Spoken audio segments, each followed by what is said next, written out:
Magandang balita! Tataas po ang pensyon ng SSS kahit hindi kayo nagdadagdag ng kontribusyon. Paano kaya yon?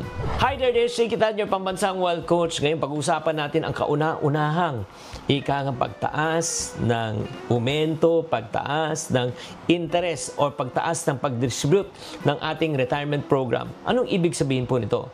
Sa bagong structure ng pension ng increase, sa kasaysayan ng SSS, automatic na magtataas po sila ng ilang porsyento. 10%.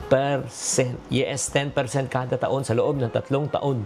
So, 10% this year, 2025, 26, and 2027, starting September 1 po. So, anong ibig sabihin po niyan?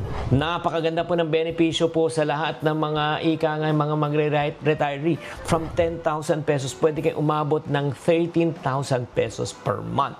Kung kayo po ay nakakatanggap ng pension ng 10,000 pesos. Pero sa loob ng 3 taon po, dahan-dahan bibigay.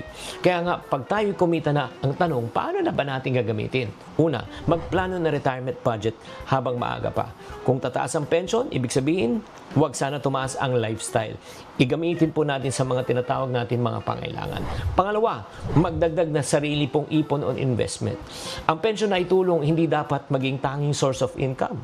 Baka pwede tayo mag-umpisa ng negosyo, di ba? O if not naman, mag-isip pa ng pamamaraan para madagdagan ng kita.